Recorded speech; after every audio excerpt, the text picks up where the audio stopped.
Hello and welcome to the C programming lecture on typecasting. So what is typecasting?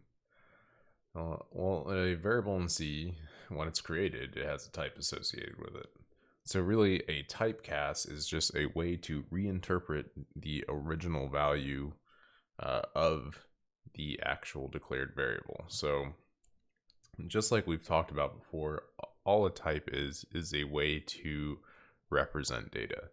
So when we cast it to a different type, we can reinterpret that data as another particular type. So usually the syntax is the variable name and then some type to cast that particular variable to. So this is an abstract way of viewing a typecast. So here's an example of a program that actually cast a integer variable to a float and a double. So we can see here that we have a variable x, and this is a integer that is assigned to the value 100, and we can see that it is in our first output line in line 7. In our console, in our terminal here, we see that its default value is 100. Now when we cast that value and then we reprint it out as some particular integer value, because again this %d is reinterpreting that as a integer. This float is some large negative value, and the same thing occurs when we reinterpret it as a double. So there's nothing really complicated about this. Typecasting is pretty common in C.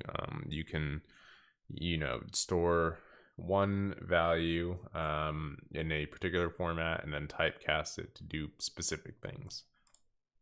So again, whenever a particular variable needs to be reinterpreted as some different type, we can do something called a typecast. Casting will be commonly used for something called void pointers, and that's because we've mentioned this before. A void pointer is basically some type of a blank slate, a type that is typeless, for lack of better terms, and we can reinterpret that however we need to by casting that void pointer to the type that we need. So let's go ahead and just jump into some code here and just mess around with some of these typecast. Okay, so we're in our coding session. We're going to go ahead and start out with doing our typical stuff here, which is just create our main.c file. And again, just make our hello world program because this is just a standard setup to make sure your tooling is working. Okay, great. So it compiles, it ran, everything seems to be good. So we're talking about typecasting here.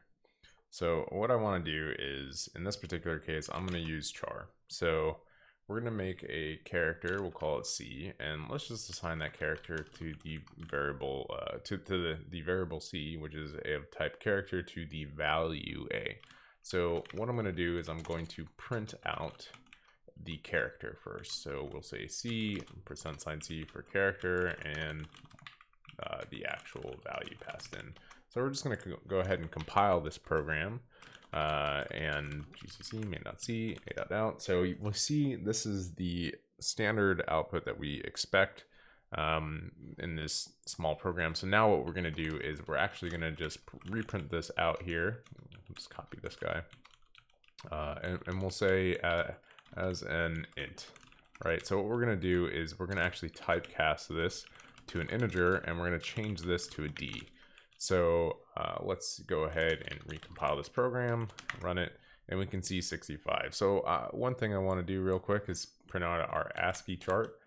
And we can see if we go to the decimal section here, 65 is actually what is associated with the value A here. So if we change this to some other value, let's use capital Z, it should print out 90.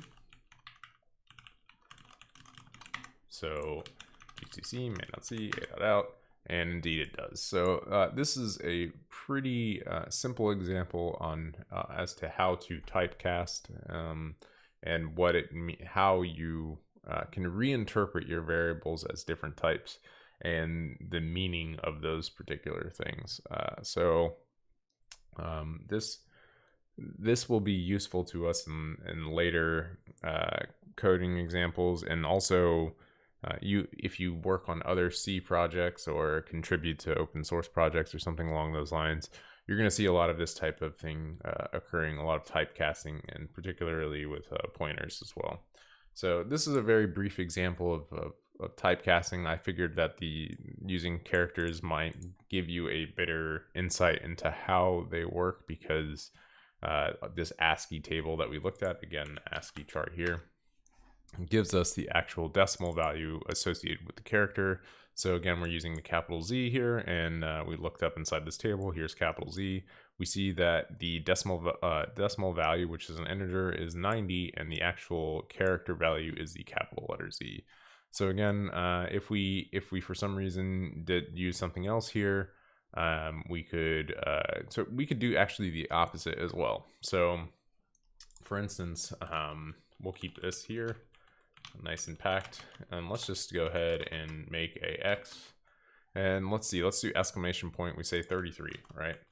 So 33, we're going to print out X as its original intended value, which is 33, right? And then we're going to take this and then we'll say as a char C, and we're going to type cast its type to a character. Recompile, and we can see that 30x, which is the integer 33, is also when it's reinterpreted as a character, the value is a exclamation point. So again, I hope this gives you better insight into like how typecasting can work and what you can do with just basic typecasting.